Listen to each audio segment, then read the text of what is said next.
네, 우리 다 같이 자리에서 일어나서 임례 찬양 하나님께 드리면서 창립 21주년 감사 예배 시작하도록 하겠습니다.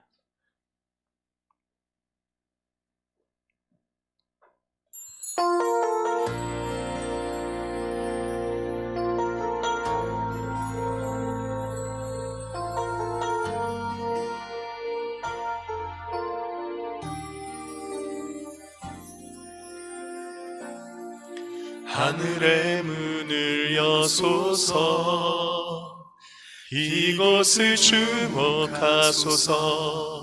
주를 향한 노래가 꺼지지 않으니 하늘을 열고 보소서. 이곳에 임재하소서. 주님을 기다립니다. 기도의 양기가 하늘에 닿으니 주여 임재하여 주소서. 이곳에 오셔서 이곳에 앉으소서. 이곳에서 드리는 예배를 받으소서. 주님의 이름만이 오직 주의 이름만 이곳에 있습니다. 이곳에 오셔서 이곳에 앉으소서. 이곳에서 드리는 예배를 받으소서. 주님의 이름만이 오직 주의 이름만 이곳에 있습니다. 주님의 이름만이 오직 주의 이름만 이곳에 있습니다.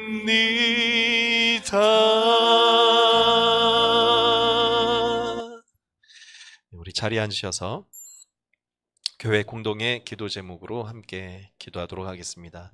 우리 1번부터 4번까지의 기도 제목을 기도의 마음으로 함께 크게 읽고 합심해서 함께 기도하겠습니다. 지난날 교회가 바른 길로 가지 못한 오류를 용서하여 주시옵소서. 교회가 계약법으로 돌아와 계약 실천을 통해 하나님의 나라가 임하게 하여 주시옵소서. 사람들의 죄로 인하여 환경이 파괴되고 지구온난화, 이상기후가 계속되어 지금 인류는 생존의 위기 가운데 있게 되었습니다. 이제 우리가 하나님의 창조신앙, 계약 실천 신앙으로 돌아가오니 코로나의 위기를 극복하게 하시고 지구의 기후 변화를 멈추게 하소서. 멋진 교회의 창립 21주년을 허락해 주심을 감사드립니다. 주님의 핏값으로 세워진 교회를 사랑하며 우리 모두가 교회의 일꾼, 복음의 일꾼 되게 하소서. 우리 함께 한마음으로 기도하겠습니다.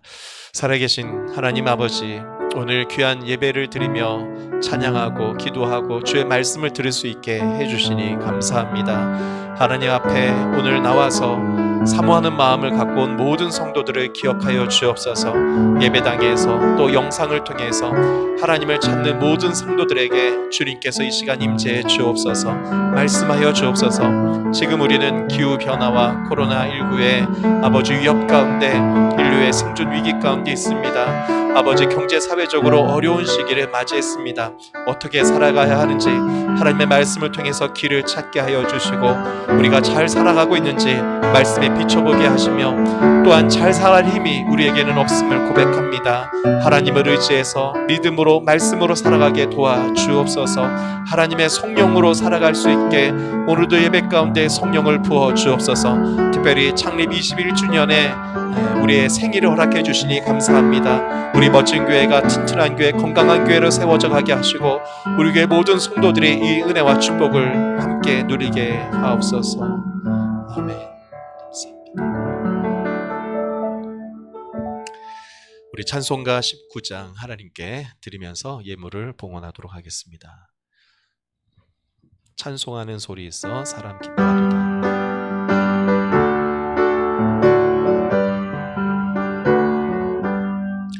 찬송하는 소리 있어 사람 기뻐하도다. 하늘 아버지의 이름 거룩하도다. 세상 사람 찬양하자. 거룩하신 하나님께 할렐루야 할렐루야 할렐루야 아멘. 하나님의 나라 권세 영원토록 있도다. 하나님의 영광 나라 거룩하도다. 하늘 보좌 계신 주님 세상 주관하시도다. 할렐루야 할렐루야 할렐루야 아멘. 하나님의 크신 섭리 그 뜻대로 되도다. 우리 아버지의 뜻은 거룩하도다. 주여 속히 임하셔서 기쁜 날을 주옵소서. 할렐루야 할렐루야 할렐루야 아멘. 아멘. 기도하겠습니다. 사랑과 은혜가 많으신 하나님 아버지, 오늘 주님의 말씀을 듣고 또 찬양하며 기도할 수 있는 주님의 은혜의 시간을 허락해 주시니 감사합니다. 오늘 예배를 통해서 주님의 성령의 충만한 임재를 경험하기 원합니다. 우리의 모습, 사랑하는 나의 모습을 주님의 말씀 앞에 비춰보기를 원합니다. 하나님의 말씀 앞에 나의 부끄럽고 회개할 부분들은 드러나게 하여 주시고 회개하게 하여 주시며, 또 변화되어야 될 부분들, 나의 힘으로 할 수 없음을 고백하며 하나님의 능력으로, 성령의 능력으로 변화되어져 갈 수 있도록 축복하여 주옵소서. 코로나로 인하여서 여러 가지 사회적으로 경제적으로 어렵습니다. 또 기후 변화로 인해 인류가 생존의 위기 가운데 있습니다. 아버지, 어떻게 살아야 합니까? 주님의 말씀을 소망에 품고 하나님의 은혜로 살아가기를 결단하게 하여 주옵소서. 우리 멋진 교회를 세워주시고 오늘 21주년의 기념 예배를 드릴 수 있게 해주심을 감사합니다. 이 어두운 시대에 교회가 빛이 되게 하여 주시고 우리가 그런 하나님의 뜻과 계획 가운데 한 부분을 감당하는 하나님의 교회가 되게 하여 주시옵소서. 오늘 그 소망과 감사를 담아서 예물을 드립니다. 10의 1조 감사 예물, 주일 예물, 아버지 각종 목적으로 드리는 예물 가운데 축복하여 주셔서 드리는 손길은 복되게 하시고 사랑하는 가정, 사업장, 삶의 자리 가운데 은혜 내려 주시옵소서. 쓰여지는 곳에는 하나님의 나라가 확장되게 하시며 하나님이 영광 받으시는 아름다운 일들이 있게 하여 주옵소서. 이 모든 말씀 예수님의 이름으로 기도했습니다. 아멘.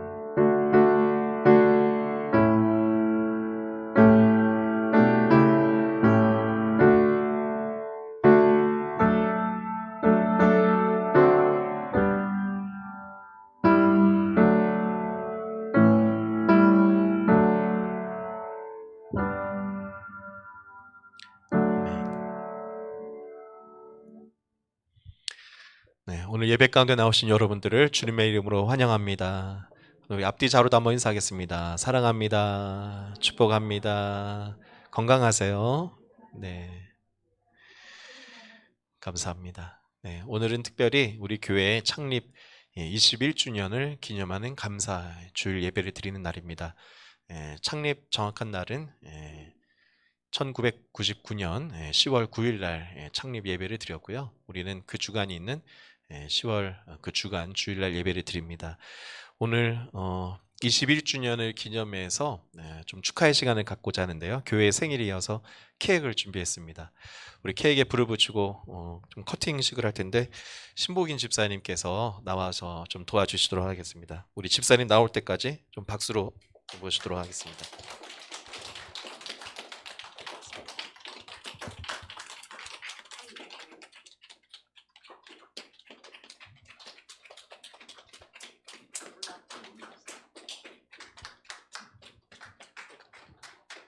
여기서 올라가야 또. 네, 수고하셨습니다. 예, 제가 그러면 불을 붙일게요.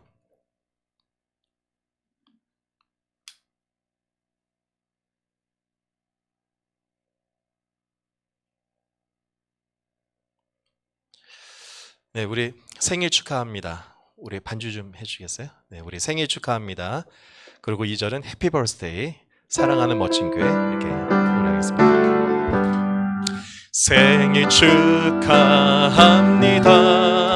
생일 축하, 사랑하는 멋진 교회, 사랑하는 멋진 교회, 생일 축하, 해피 버스데이 투 유, 해피 버스데이 투 유, 해피 버스데이 투, 사랑하는 멋진 교회, 사랑하는 멋진 교회, 해피 버스데이 투 유. 감사합니다. 하나 둘 셋. 후 부르. 잘하셨어요. 네, 잘하셨고.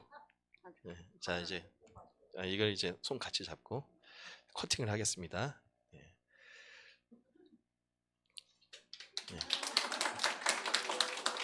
예, 감사합니다.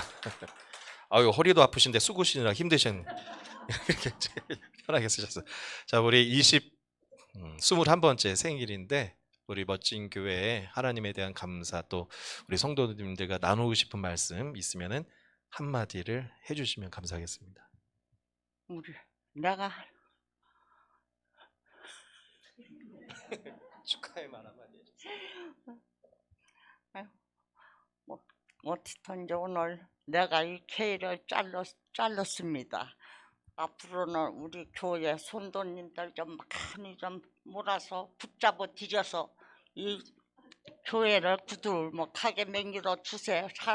하나님 아버지, 제가 모든 걸 다 아버지만 믿고서 이렇게 말 한마디를 하고 있으니 앞으로 우리 교회 좀 이 교회를 가득 채워서 신손도님들 좀 보내주세요. 아버지 감사하고 감사합니다. 멋진 교회 우리 목사님, 사모님, 우리 권사님들, 집사님들 하여튼 몸이만 건강하게 잘 지내주세요. 아버지 감사합니다. 감사합니다. 아멘. 네, 감사합니다. 말씀을 너무 잘하셨죠? 네, 감사합니다. 너무 잘하셨습니다. 이제 들어가시면 되겠습니다.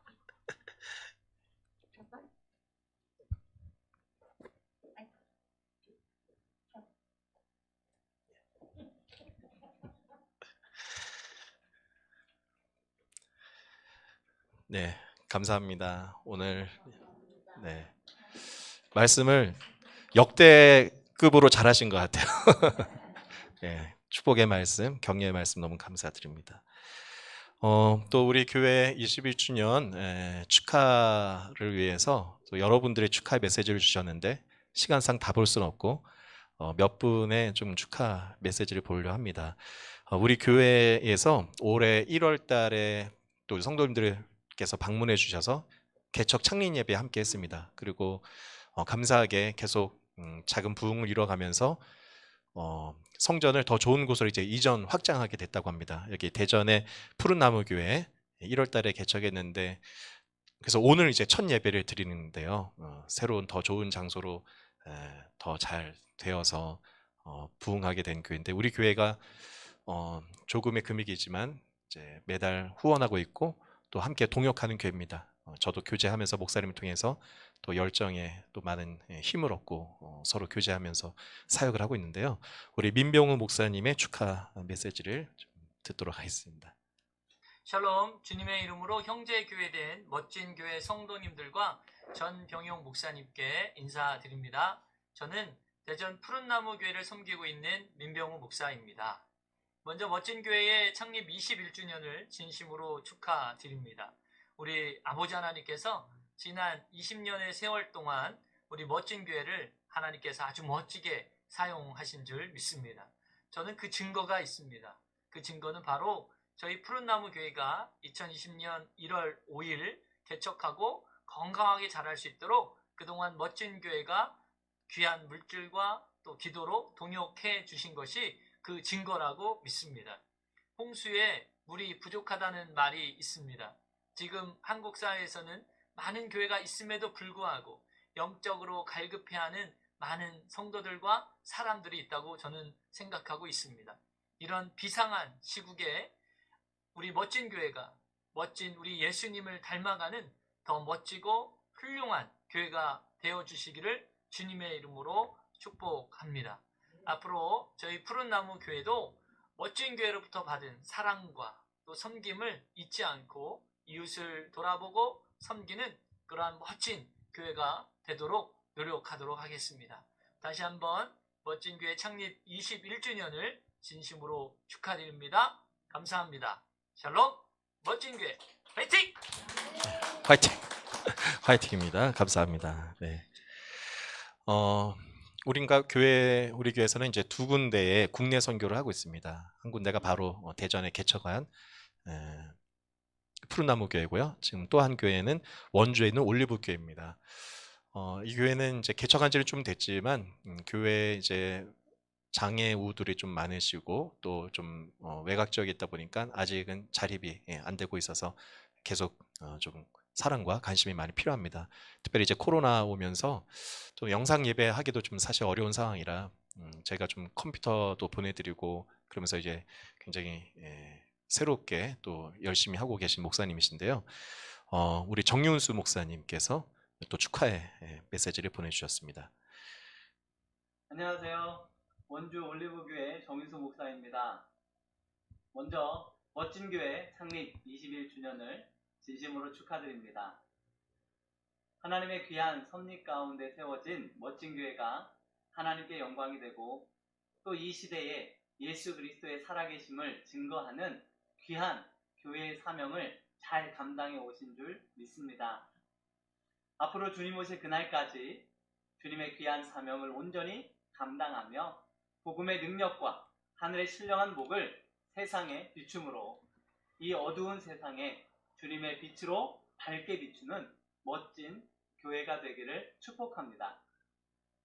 또한 하나님의 놀라운 역사와 행하실 일들을 기대하며 그 기대와 소망 안에서 항상 기뻐하며 쉬지 말고 기도하며 범사에 감사함으로 하나님의 은혜를 세상에 흘려보내는 귀한 축복의 통로로서 이 마지막 시대에 하나님께 쓰임받는 멋진 교회가 되기를 다시금 축복하며 축하드립니다.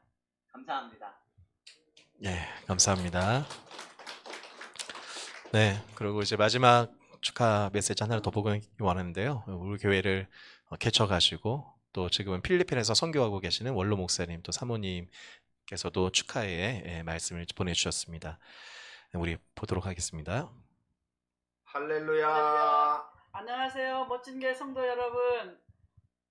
코로나19로 전 세계가 몸살을 앓고 있는 이때에 성도님들도 많이 힘드시겠지요.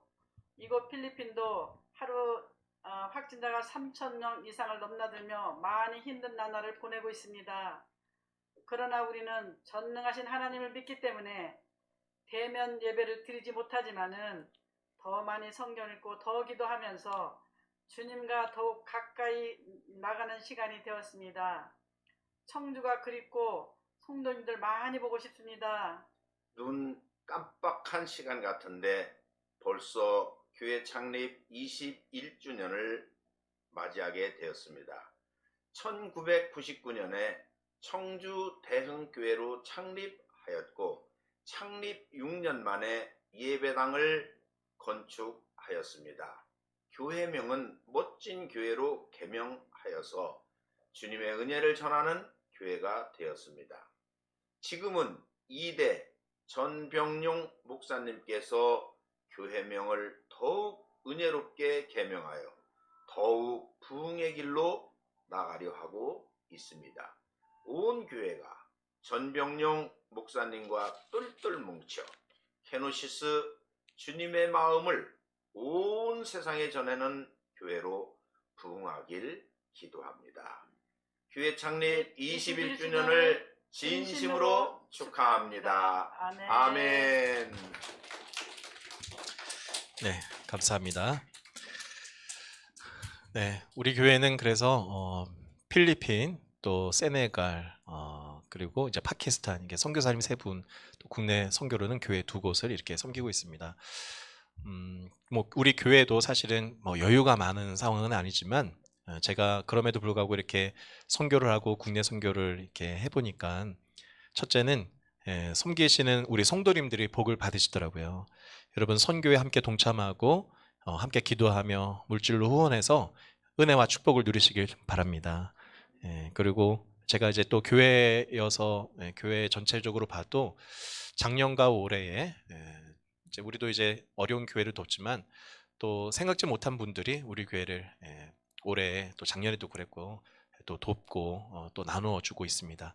하나님의 원리를 따라서 우리 또 은혜 받은 것을 또 흘려보내고 또 하나님께서 그런 자에게 더 채워주시는 그런 은혜가 더욱 많이 있기를 소망합니다. 네, 21년 동안 지켜주시고 축복하시고 또 사랑을 나눌 수 있는 교회가 되게 해주신 하나님 은혜에 우리 다 같이 감사로 21주년을 감사하면서 박수로 한번 영광 돌리도록 하겠습니다. 네, 감사합니다.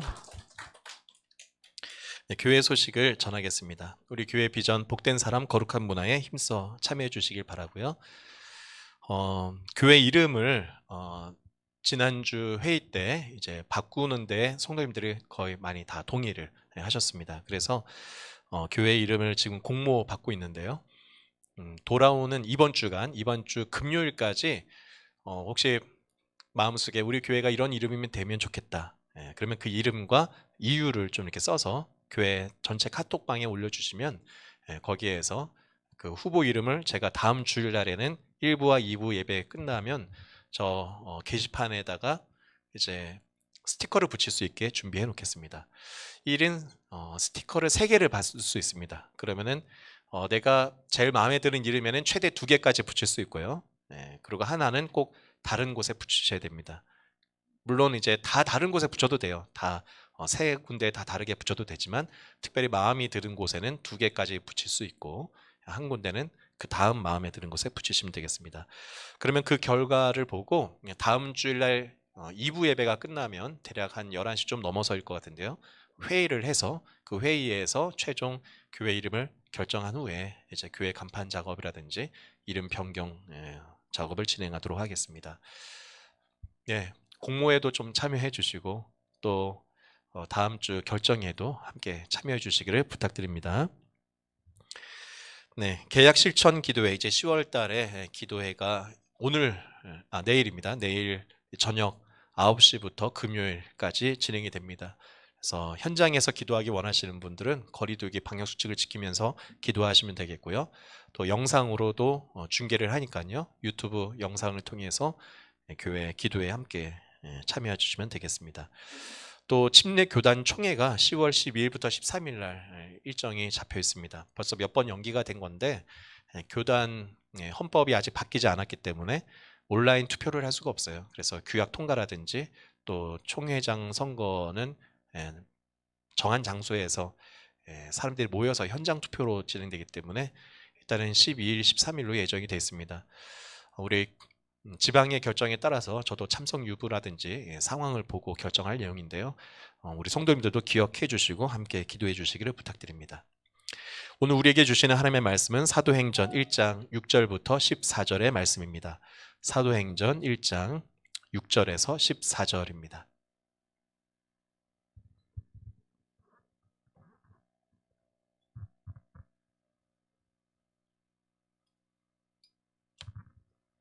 네, 사도행전 1장 6절에서 14절의 말씀을 저와 여러분이 한 절씩 교독하여 읽도록 하겠습니다. 6절부터입니다. 사도들이 한 자리에 모였을 때에 예수께 여쭈었다. 주님께서 이스라엘에게 나라를 되찾아 주실 때가 바로 지금입니까? 예수께서 그들에게 말씀하셨다. 때나 시기는 아버지께서 아버지의 권한으로 정하신 것이니 너희가 알 바 아니다. 그러나 성령이 너희에게 내리시면 너희는 능력을 받고 예루살렘과 온 유대와 사마리아에서 그리고 마침내 땅 끝에까지 이르러 내 증인이 될 것이다. 이 말씀을 하신 다음에 그가 그들이 보는 앞에서 들려 올라가시니 구름에 쌓여서 보이지 않게 되었다.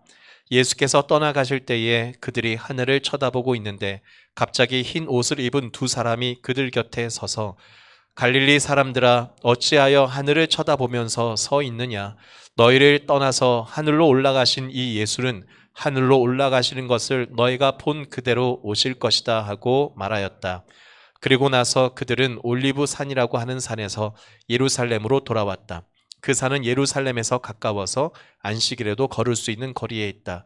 그들은 성 안으로 들어와서 자기들이 묵고 있는 다락방으로 올라갔다. 이 사람들은 베드로와 요한과 야고보와 안드레와 빌립과 도마와 바돌로메와 마테와 알페오의 아들 야고보와 열심당원 시몬과 야고보의 아들 유다였다. 이들은 모두 여자들과 예수의 어머니 마리아와 예수의 동생들과 함께 한 마음으로 기도에 힘썼다. 아멘. 오늘은 사도행전 1장 6절부터 14절의 말씀을 본문으로 우리가 가져야 할 간절함이라는 제목으로 함께 말씀을 나누고자 합니다. 지금 우리가 몇 주에 걸쳐서 성령을 주제로 계속 말씀을 나누고 있습니다. 성령께서 어떻게 오시는가, 또 성령은 어떤 준비가 있어야 임하시는가의 말씀을 나누고 있는데, 어떻게 말씀을 성령에 관한 내용을 나누면서 성령의 충만함이 삶 속에 나타나고 계신가요? 네. 아멘이 없으시네요. 점점 더 성령으로 충만해지고 인도받는 삶이 되시고 축복합니다. 하나님의 강권적인 어떤 성령의 역사가 빨리 나타나면 너무 좋겠죠. 그러나 또 너무 조급하게 또 빨리빨리 구하는 것도 문제가 될 수 있습니다. 우리나라가 특히 이제 빨리빨리 문화가 있잖아요. 이것으로 사실 오늘날의 한국, IT 강국이 있을 수도 있었지만 또 이 때문에 병폐도 있었어요. 실제 기독교에서는 또 이 문제 때문에 사실은 심각한 문제가 있어 왔습니다.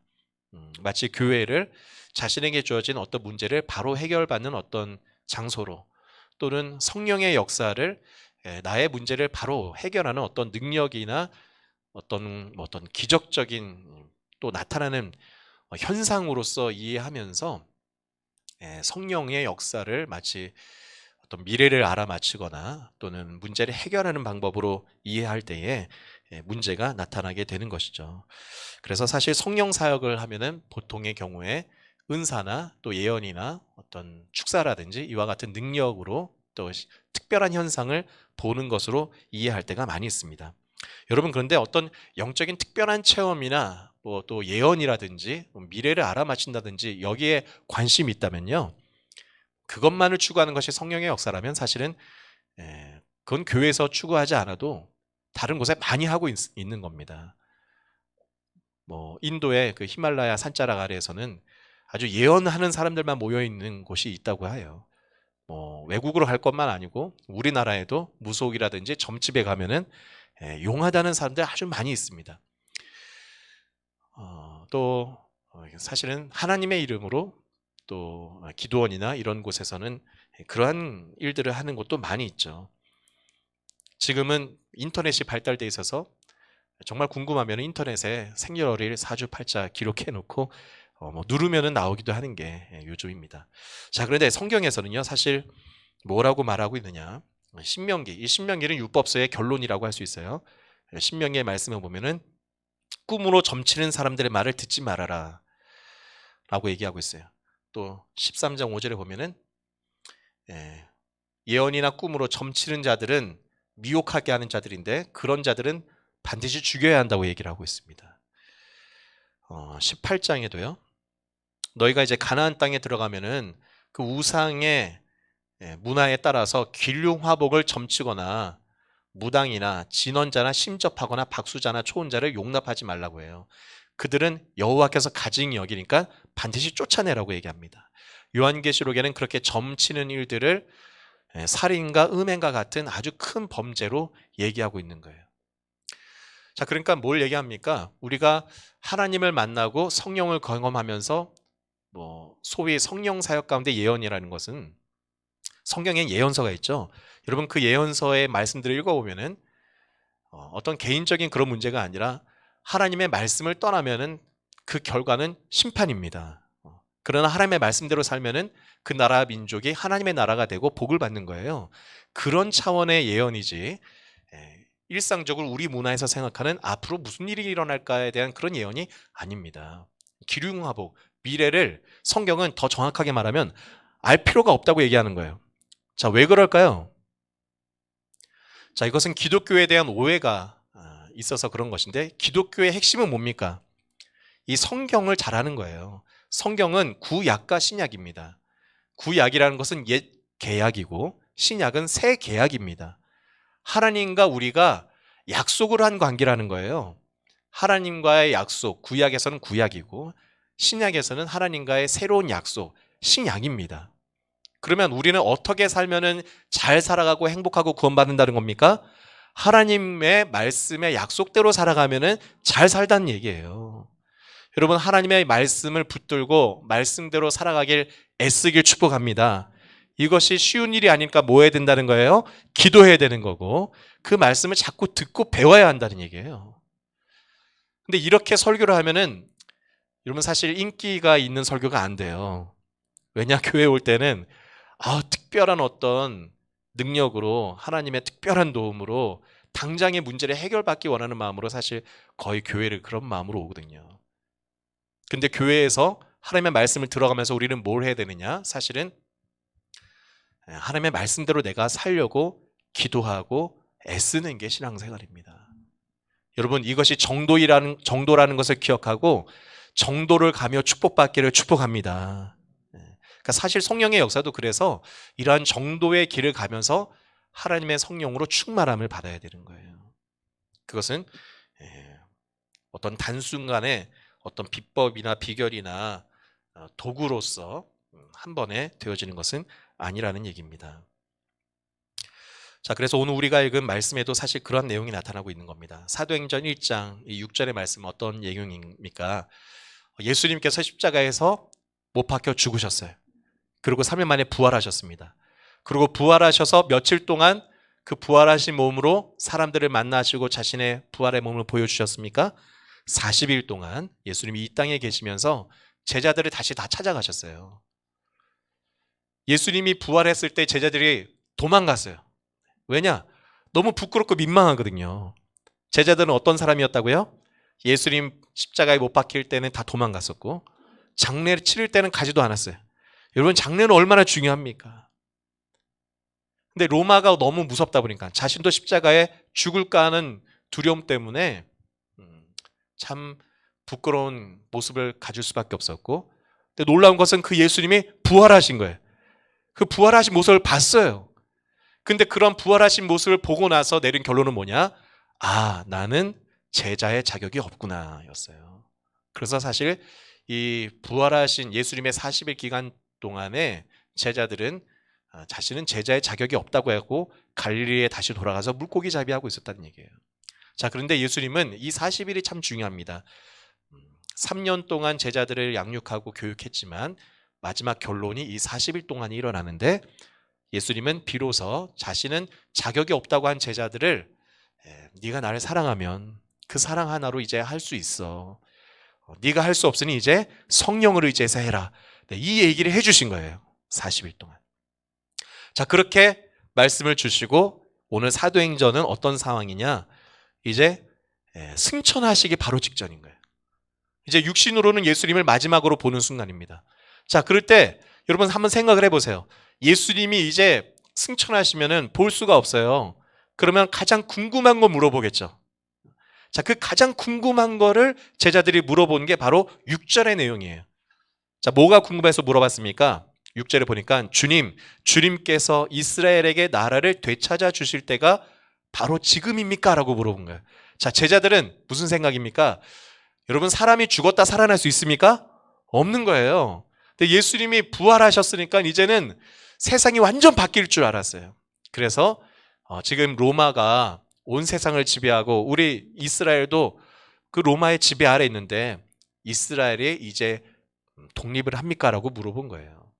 자, 이것은 살아가는데 굉장히 중요한 문제죠.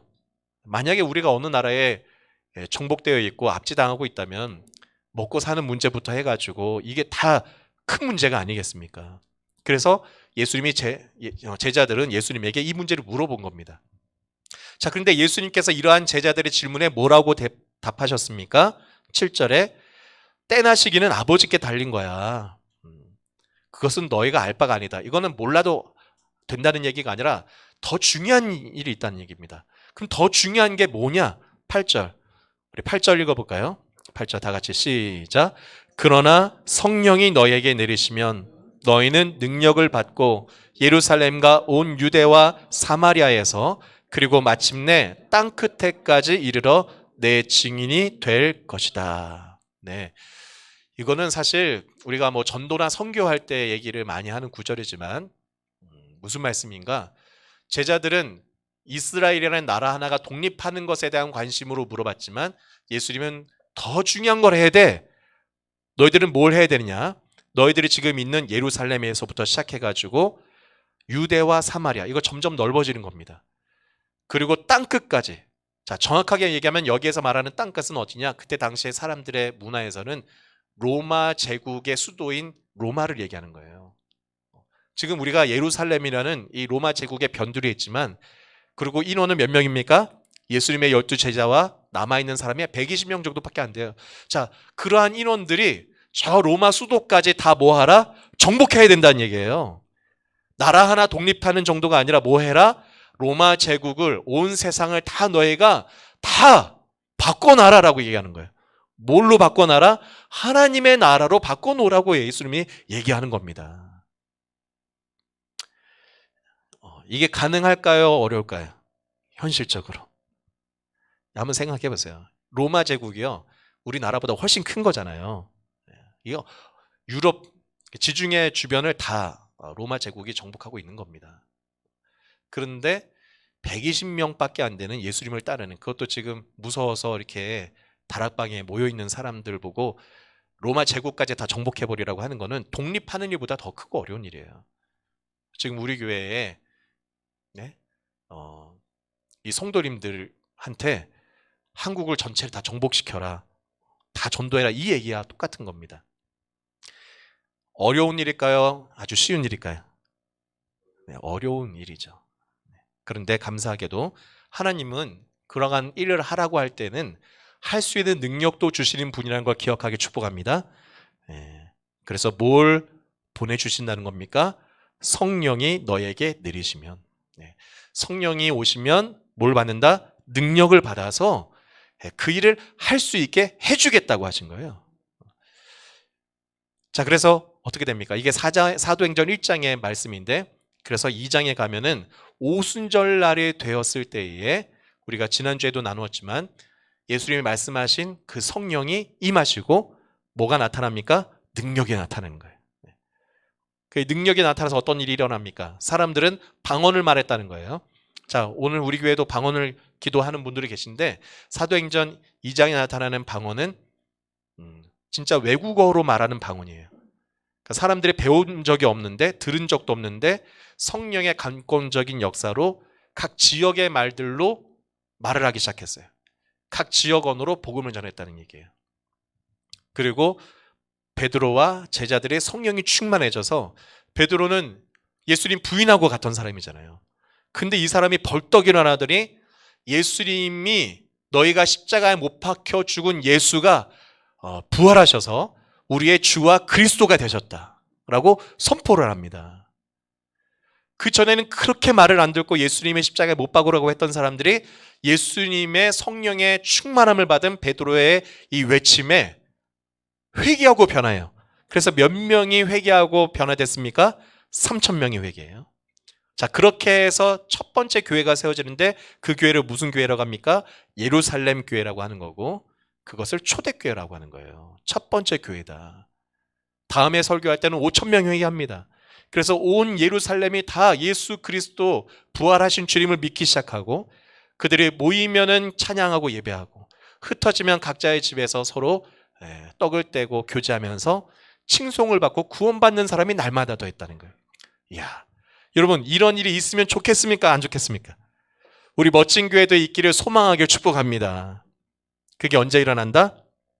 성령의 능력이, 성령의 충만이 임하면서 권능이 나타날 때 임했다는 거예요. 자, 그러면 중요한 거는 그럼 그런 일들은 어떻게 언제 일어나냐, 이게 중요하지 않습니까? 우리도 벌써 이제 성령에 관한 말씀들을 계속 나누고 있는데 우리도 소망을 가져야 될 거 아니에요. 성령을 경험하고 그런 성령의 권능과 능력이 우리 교회뿐만 아니라 우리 모든 성도님들의 가정에 또 직장에 삶의 자리에 나타난다면 얼마나 놀라운 부흥과 얼마나 놀라운 일들이 일어나겠습니까? 사모하시길 축복합니다. 언제 일어나냐 이거예요. 자, 그러면은 성경을 잘 보면 그 때가 얼마만큼 걸리는지 또 알 수 있습니다. 지금 이제 사도행전 2장에는 오순절날에 되어서 성령께서 마가다락방에 임했다는 거 아닙니까? 그럼 오순절이라는 날은 언제냐? 오순절은 6월절부터 시작해서 50일째가 되는 날이 오순절이에요. 여러분, 예수님이 최후의 만찬을 하는 그 만찬은 6월절 만찬이었습니다. 그러니까 6월절 때 예수님이 죽으신 거고 그 이후에 부활하시고 다시 40일 동안 나타나셨다니까 제자들은 예수님의 말씀에 따라서 며칠을 집중해서 기도한 거죠? 계산해보면 나오는데 6월절부터 죽으시고 3일 후에 죽으시고 그리고 이제 40일 동안 제자들에게 보이셨으니까 대략 한 10일을 간절하게 성령을 기다리면서 기도한 거예요. 자, 그랬더니 하나님의 성령이 임하면서 교회는 폭발적인 부흥을 하게 된 겁니다. 한 10일이라고 생각한다면 여러분, 우리도 좀 소망이 생기지 않습니까? 여러분, 이런 부흥 경험하기 원하십니까? 아멘을 안 하시네. 부흥을 경험하기 원하십니까? 아멘 하신 분들은 그러면은 다 우리 김성용 집사님네 다락방으로 모이시길 바랍니다. 다 거기 들어가셔서 제가 밖에서 이제 못질을 한 다음에 10일만 갇혀 있으면 돼요. 딴 거 하지 말고 기도만 하면은 그렇게 10일을 정말로 갇혀서 기도하면은 이런 성령의 역사가 나타날까요? 안 나타날까요? 나타날 수도 있고 안 나타날 수도 있는데 중요한 것은 10일이 중요한 게 아니라 뭐가 중요하기 때문입니까? 어떠한 과정이 있었느냐가 중요해요. 제자들뿐만 아니라 지금 남아있는 120명입니다. 이들에게 과연 어떠한 과정이 있었기에 성령이 임하시고 권능이 나타났느냐가 사실은 더 중요한 거죠. 그래서 그것을 사실 지난주와 지지난주 2주간에 걸쳐서 계속 얘기한 겁니다. 자, 성령은 어떠한 과정을 거치는 사람들에게 임한다는 겁니까? 예수님도 마찬가지였고 제자들에게도 마찬가지였어요. 첫째는 낮아진 자들에게 임한다는 겁니다. 낮아져야 어떠한 것을 할 수 있기 때문입니까? 하나님의 말씀, 계약법을 실천할 수 있는 사람으로 준비되기 때문이에요. 그러니까 지금 제자들의 그냥 열흘 기도해서 성령 받은 게 아니에요. 이거를 날짜를 기간을 정말 알려면은 언제부터 볼 필요가 있느냐? 부름 받는 과정부터 봐야 되는 거예요. 예수님이 제자들을 부르셨어요. 베드로를 불렀습니다. 여러분, 베드로는 왜 부름 받았습니까? 성경은 이유 없이 부름 받고 선택받는 거 없습니다. 다 이유가 있어요. 그러면은 베드로가 부름 받아서 선택받아서 예수님의 제자, 특별히 수제자가 된 것은 여러분 그럴 만한 이유가 있으니까 부름 받은 거 아니겠습니까? 베드로는 배우지 못하였고 물고기 잡이하고 있었지만 그런 사람임에도 불구하고 어떤 마음이 있었습니까? 하나님의 나라가 언제 임하는가? 정말로 하나님의 나라가, 하나님의 말씀이, 진리가 언제 이 땅에 이루어질 것인가를 기다리고 있었다는 얘기예요. 그러니까 예수님이 설교할 때에 여러분 관심이 있는 것에만 우리가 귀가 열리는 거잖아요. 베드로는 예수님의 말씀이 가슴에 와 닿았던 거고 그래서 예수님께 다가갔고 예수님은 그런 베드로를 알아본 겁니다. 그래서 베드로는 어떻게 됩니까? 베드로는 물고기 잡이하던 걸 내려놓고 예수님을 따랐어요. 여러분, 이거 성경에 아주 간단하게 기록되어 있지만 우리가 현실에서 하려면 이게 쉬운 일입니까? 어려운 일입니까? 자꾸 우리 김성용 집사님 앞에 계셔서 그렇지만 우리 김성용 집사님이 일을 다 내려놓고 신학교 간다고 하면은 우리 아내 되시는 집사님이 할렐루야 하며 기뻐하실까라는 고민이 되는데 제가 물어보진 않겠습니다. 제가 고등학교 때 신학교 간다니까 우리 어머님이 굉장히 기도도 많이 하시는 교회 헌신 많이 하는 분이었는데 어머니 아버지가 제일 막으시더라고요. 그래서 실제로 여러분 성경에는 베드로가 예수님을 따른다고 하니까요. 무슨 일이 일어났을까요? 베드로의 장모님이 열병으로 알아 누워요. 그냥 열병은 그냥 생긴 게 아니라 그냥 화병 났다는 얘기입니다. 그러면 생각을 해보세요. 사위가 그래도 물고기 잡이하고 열심히 일을 하다가 갑자기 예수님 따라간다고 하고 일을 안 한다고, 그것은 거의 가족을 못 돌본다는 얘기입니다. 그렇게 한다고 하니까 장모님이 기뻐했을까요? 아니면 안타까워했을까요? 안타까운 한 정도가 아니라 예수님을 미워했을 거예요. 그래서 이게 우리나라에만 있는 병이라고 하는데 성경에 열병이 이게 화병입니다. 그래서 알아누운 거예요. 그래서 마태복음 8장 14절 예수님은 그런 베드로의 집에 그래서 찾아갔고요. 예수님께서 그 여자의 손에 손을 대니 열병이 떠났다. 여러분 성경은 굉장히 함축적인 말씀이에요. 그냥 손을 댔으니까 어떤 신비한 능력으로 장모님이 벌떡 일어났느냐? 그게 아니에요. 예수님이 가서 이 어머니에게 그 아픈 마음을, 염려를 만져주시고 그리고 기도해 주셨겠죠. 저도 오늘 성도님 한 분이 너무 잠이 안 오고 힘들다고 해서 그래서 제가 바로 그냥 기도한 게 아니라 좀 잠이 안 오는 이유가 있지 않겠는가. 그래서 말씀을 오랫동안 나누고 또 마음을 서로 격려하고 그리고 저도 기도에 감동을 받은 후에 기도를 하는 겁니다. 예수님이 이 장모의 염려와 근심을 아셨겠죠. 그리고 그것을 터치하셨다는 얘기고 그리고 기도하셨을 때 장모님이 다 치유가 된 거예요. 열도 내려가고 마음도 회복이 되어서 뭐라고 나옵니까? 시중을 들었다. 그러니까 시중 뭘 들었겠습니까? 바로 밥 해주는 거죠.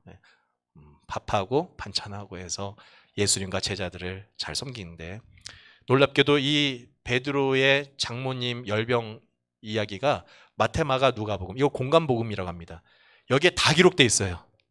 그러니까 이것은 얼마나 심각한 문제였는지를 보여주는 겁니다. 베드로가 뿐만 아니라 제자들이 모든 걸 내려놓고 예수님을 따른다는 것은 가족들의 반대와 현실적인 많은 어려움이 있었다는 걸 얘기하는 거예요.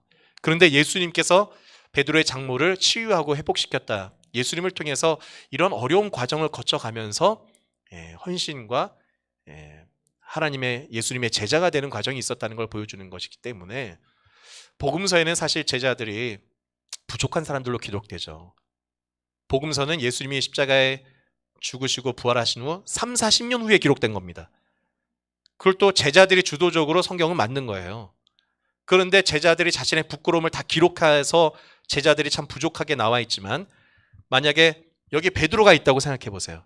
신앙이 대단한 사람입니까? 아니면 나보다 못한 사람입니까? 아주 귀한 대단한 분이죠. 그러니까 이 제자들은 어느 정도의 사람이냐?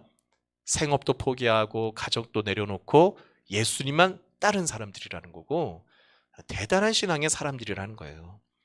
그러면서 물론 누가 예수님 우편에 앉냐 좌편에 앉냐 부끄러운 모습이 있기도 했고 또 예수님의 십자가 현장에서 도망가기도 하고 그래서 갈릴리에 돌아가서 나는 제자의 자격이 없습니다 얘기도 했지만 중요한 것은 여러분 이러한 신앙의 과정들이 다 잘못하고 그러니까 실수한 거니까 다 필요 없다는 겁니까? 아니면 그 모든 것들이 다 신앙 성숙의 과정이라는 겁니까?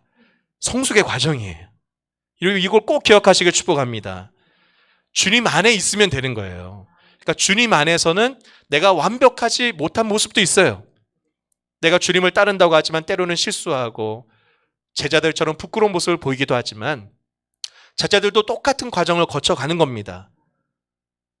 도망가기도 하고 부인하기도 하고 나는 할 수 없다고 그래서 다시 물고기 잡이로 돌아가기도 하고 예수님이 나를 사랑하냐 물어보실 때 사랑한다고 얘기하면서 다시 나오고 그랬을 때에 이제 부활하신 주님을 만나서 예수님이 말씀하신 거죠. 이제 예루살렘을 떠나지 말고 여기에서 성령을 기다리며 기도하고 있어라. 그랬을 때에 비로소 어떤 상태가 된 겁니까? 그런 모든 3년 동안의 과정을 거쳐서 야, 이제 우리가 우리의 힘으로 예수님을 섬길 수도 없고 예수님이 하신 말씀 이룰 수 없으니 기도해야겠구나. 정말 성령의 능력이 아니면 할 수 없구나라는 것으로 이때에 한 마음이 된 거예요. 열을 기도하면은 하나님의 권능이 임한다는 게 중요한 게 아니라 여러분 한 마음이 되어서 뭐 해야 된다고요? 기도하시길 축복합니다. 근데 그 한 마음이 어떻게 된다는 거예요? 과정이 있어야 된다는 얘기입니다. 제자들이 서로 치고받고 싸우기도 하고 그리고 정말 예수님의 마지막 만찬 이제 십자가에 다 죽으시기 전에 너무 중요한 얘기를 하려고 모였는데 유대 문화에서는 모이면은 막내가 발을 닦아야 되거든요. 이 제자들이 얼마나 아직도 변화되지 않았는지 서로 발 안 닦고 기다리다가 결국은 예수님이 발 닦아줬다는 게 세족식이에요. 자, 그렇게 마음이 하나 되지 못했던 제자들이 이제 사도행전에 가서야 제자들뿐만 아니라 예수님을 따르는 120여 명의 사람들, 여자와 예수님의 동생들 다 마음이 하나가 되어서 이제 기도하기 시작했어요. 우리 멋진 교회도 한 마음이 되어서 기도하길 축복합니다. 그러할 때에 성령이 강하게 임하시고 그 성령의 임재하심 속에서 권능이 나타나고 교회가 부흥되기 시작한 것입니다. 여러분, 저는 우리 멋진 교회가 이제 창립 21주년을 맞이했어요. 우리 신복인 집사님 한 말씀 해주세요 했더니 이곳이 이제 가득 채워지고 또 교회가 부흥하고 성장했으면 좋겠어요 라고 얘기했는데 여러분 이러한 마음으로 저는 우리 모든 성도님들이 다 한 마음이 되길 축복합니다. 그 마음을 더 정확하게 요약한다면 하나님 나라에 대한 열망이 있어야 된다는 얘기예요. 자, 제자들도 똑같아요. 제자들도 지금 사도행전 1장 6절에 뭐에 대한 관심이 더 컸습니까? 당장의 우리 문제인 거예요. 언제 이 유대가 이스라엘이 나라를 독립하겠습니까가 더 큰 문제였다는 거예요. 이것은 각자 자기의 어떤 문제 해결받는 것이 더 중요하다는 거였다는 거예요. 그러나 예수님이 말하는 겁니다. 물론 그 일도 다 중요하지. 그런데 너희들은 한 마음으로 기도를 해야 돼. 무엇으로 한 마음이 되어야 되느냐? 하나님의 나라가 임하여서 저 로마 제국의 땅끝까지 다 하나님의 나라가 되기를 열망하는 마음으로 한 마음이 되어서 기도하고 있어라. 그때에 뭐가 온다고요? 성령이 온다는 얘기예요. 자, 우리 교회에 적용한다면 어떻게 될까요?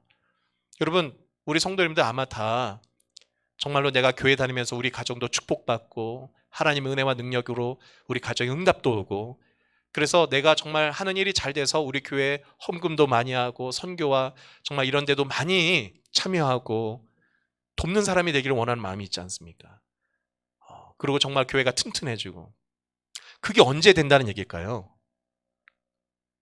우리 목사님이 좀 더 기도 많이 하고 더 순종하면 그렇게 되겠지. 물론 목사가 너무 중요합니다. 우리 교회 직분자이신 권사님 또 어떤 분이 좀 더 헌신해야 될 텐데 여러분 그런데요 성경을 잘 보면은 누가 그렇게 해야 된다고요? 120명 온 무리가 그렇게 했다는 얘기예요. 이게 성경의 동일한 원리입니다. 여러분 성경은 잘 보면요 개인에게 성령의 능력이 임하고 권능이 나타나는데 사실은 그 개인은 왜 능력을 받냐? 하나님이 그 개인이 잘 되라고 한 번도 능력을 준 적이 없어요. 그 사람을 통해서 이스라엘 공동체를 구원할 때에 필요하면 그에게 주시는 거예요. 신약 시대도 마찬가지입니다. 신약 시대의 특별한 기적과 이적과 능력은 그 개학 공동체, 교회가 세워져야 할 때에 하나님이 그 사람을 필요를 통해서 능력과 권능을 주시는 거예요. 여러분, 저와 여러분이 가져야 될 소망도 여기에 있음을 기억하게 축복합니다. 하나님, 나에게 능력과 축복을 주세요. 나의 축복을 위해서 기도하지 마세요. 하나님, 나를 통해서 우리 교회가 튼튼하여지게 해주세요. 하나님, 우리 교회가 후원하는 선교 교회들 아버지 더 섬길 수 있게 도와주세요. 아버지, 이 나라 민족을 땅끝까지 하나님의 나라로 만들려고 하는데 우리 교회, 우리 성도들을 통해서 나를 통해서 그렇게 되게 해주세요. 여러분 그런 마음을 목사뿐만 아니라 권사님, 집사님뿐만 아니라 모든 성도님들이 다 한 마음을 갖고 기도하고 있을 때예요. 그럴 때에 성령이 임하시고 권능이 나타난다는 얘기입니다. 여러분, 그런 일이 일어나길 축복합니다. 그러면 그럼 뭘 해야 됩니까? 아마 우리 성도님들 중에는 반복되는 죄악으로 괴로운 분이 있을 거예요. 성령의 역사는 우리의 삶이 변해야 됩니다. 그것은 죄의 문제 해결 아니고서는 안 되는 거죠. 정말 끊기 어려운 담배도 있을 수 있고, 또 술을, 사실은 뭐 술과 담배 그 자체가 절대 악은 아닙니다. 이것은 문화적으로 이해해야 되지만, 뭐 단적으로 말한다면 예수님의 첫 번째 기적은 또 술 만드는 기적이었어요. 포도주를 만드는. 그러나 우리가 취하면 안 되고, 또 하나님의 말씀의 법대로 바르게 살려면은 나에게 성령의 충만함을 방해하는 것은 끊어가야 될 필요가 있습니다. 그 외에도 여러 가지가 있을 수 있죠. 뭐 음행이라든지 또 하나님 앞에 집중을 방해하게 되는, 여러분 드라마나 TV, 영화가 나쁜 건 아니지만 주님의 말씀을 사모하는 것보다 더 사랑한다면 우상이 될 수도 있는 거고요. 그러니까 죄의 기준은 각자에게 다 다양합니다. 여러분, 근데 그것을 저는 지금 그것을 당장 끊으라고 얘기하기보다 이렇게 얘기하고 싶어요. 그런 마음의 죄의식이 올 때에 회개하시고 축복합니다. 그게 물과 성령으로 거듭나는 거예요. 그래서 회개하고 주님께 의지해야 돼요. 그리고 그러한 반복적인 죄가 일어나지 않도록 뭘 해야 됩니까? 죄를 끊어야지 하면서 그 죄에 집중할 것이 아니라 성령에 집중하게 축복합니다. 말씀을 읽고 기도의 자리에 자꾸 나오고, 그런 유혹이 올 것 같으면은 그 전에 더 기도하시고 예배를 드리시고. 여러분, 하나님의 빛이 비치면 어둠이 떠나가는 거고, 성령으로 채워지면은 나의 안에 있는 나쁜 것들은 점점 물러간다는 것을 기억하시길 축복합니다. 예수님의 제자들과 120명의 성도들은 그런 과정을 거치고 있었다는 얘기예요. 예수님을 바라보고 십자가의 죽으심과 부활을 보면서 자신의 죄악을 발견하고 계속 기도하고 회개할 것은 회개하고 하나님의 성령이 아니면 안 됩니다라고 기도하고 있었을 때에, 그래서 때가 되었을 때 하나님의 성령이 강권적으로 임하고 능력이 나타나고, 그래서 그 권능으로 하나님의 일들을 감당했습니다. 저와 여러분이 그와 같은 일 가운데 쓰임받는 모든 사람들이 되기를 주님의 이름으로 축복합니다. 우리 그러한 성령의 역사를 사모하면서 찬양하며 기도하겠습니다. 우리 함께 기도해 주 앞에 나와 성령의 임재를 사모하며 기도하겠습니다. 우리 함께 기도해 주 앞에 나와 무릎 꿇고 긍휼 베푸시는 주 하늘을 향해 두 손 들고 하늘 문이 열리고 은혜의 비추기 이 땅 가득 내리도록 마침내 주 오셔서 의의 비추기 우리 위에 부시. 우리 한 번 더 기도합니다. 우리 함께 기도해 주 앞에 나와 무릎 꿇고 긍휼 베푸시는 주 하늘을 향해 두 손 들고 하늘 문이 열리고 은혜의 비추기 이 땅 가득 내리도록 마침내 주 오셔서 의의 비추기 우리 위에 부시도록. 아멘. 우리 한번 기도하겠습니다. 여러분, 우리 모두는 다 하나님과 뜨거운 만남을 바라고 있어요. 그러면 정말 만나기를 간절히 바라시길 바랍니다. 먼저 바라세요. 한 마음이 되어야 합니다. 물론 지금 여러 가지 많은 문제들이 있고 또 해결받기 원하는 것들이 있지만 예수님은 예수님의 제자들과 120명의 성도들에게 다른 데 가지 말고 딴 거 하지 말고 한 마음으로 기도하고 있으라고 했어요. 그것은 정말로 하나님의 나라가 임하기를 사모하는 겁니다. 여러분, 우리 교회 비전 복된 사람 거룩한 문화입니다. 이 비전에 나도 한 마음이 되어서 하나님 나라 확장에 참여하기 원합니다. 그렇게 기도하면요, 내가 그렇게 하지 못하고 있는 나의 부끄러운 모습, 죄악들이 보여지고, 그럼 회개하세요. 그리고 그것을 또 반복하지 않기를 원하면서 성령으로 도와달라고 기도하세요. 그렇게 물과 성령으로 거듭나서 기도하고 있을 때 하나님은 성령을 부어주십니다. 그때에 하나님의 놀라운 부흥과 능력은 나타납니다. 우리의 가정은 그때에 하나님의 나라로 될 것입니다. 여러분의 삶의 자리가 축복의 자리가 될 것입니다. 우리 그러한 소망을 품고 우리 하나님께 기도합니다.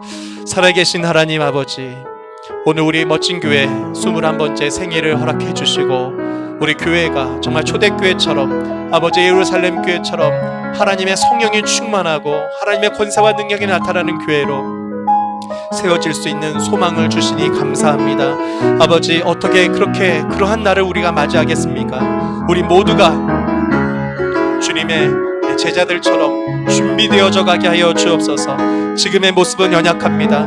아버지, 그러나 주 안에서 끊임없이 물과 성령으로 거듭나게 하여 주옵소서. 회개할 것은 회개하고 주님을 의지하게 도와주시고 아버지, 성령 안에서 살기를 소망하게 하여 주시고 그렇게 주님을 의지하고 살아갈 때에 아름다운 축복, 아름다운 은혜가 있게 될 것을 믿습니다. 아버지, 지난 시간도 그렇게 지켜주셨으니 이후도 아버지 하나님의 성령의 충만함으로 채워주시고 은혜 내려주시고 함께하여 주시옵소서. 아멘. 감사합니다. 사랑과 은혜가 많으신 하나님 아버지, 오늘 우리 멋진 교회에 21번째 생일을 허락해 주시니 감사합니다. 주님이 피로 값주고 세워주셔서 지금까지 왔습니다. 또 앞으로도 하나님이 주시는 부흥, 하나님의 말씀대로 살아가며 하나님의 뜻을 이루는 하나님 나라 확장에 쓰임받는 교회가 되기를 소망합니다. 어떻게 그러한 교회를 세울 수 있습니까? 하나님, 우리가 이제 예수님의 죽으심과 부활을 믿습니다. 아버지, 예수님께서 이제는 성령의 권능을 받고 사역하라고 하셨으니 우리도 한 마음이 되어서 기도하며 하나님의 성령을 사모하게 하여 주시옵소서. 기도할 때에 회개가 터져나오게 하여 주시고 그 반복되는 죄악을 벗어나기를 열망하며 성령의 능력을 구하게 하여 주시옵소서. 아버지 앞에 성령의 사람들로 변화되어져 가게 하셔서 복음의 일꾼들이 세워지게 하여 주시고 교회 일꾼들이 세워지게 하시며 그러한 사람들을 통해서 하나님의 교회, 멋진 교회가 이후에도 튼튼하게 세워져 가게 축복하여 주옵소서. 아버지, 교회에 튼튼한 일꾼들을 세우기 위해서 각 가정들이 튼튼하게 축복받기를 원합니다. 우리 성도들의 건강을 지켜주시고 사업장, 삶의 자리를 축복하여 주시며 우리의 자녀들이 잘 공부하고 건강하게 자라게 하여 주시옵소서. 이제는 우리 주 예수 그리스도의 은혜와 하나님 아버지의 무한하신 사랑과 성령님의 내주 축복 인도하시는 은혜가 오늘 말씀을 듣고 돌아가는 모든 성도들 머리 위에 이제부터 영원까지 함께 있을지어다. 아멘.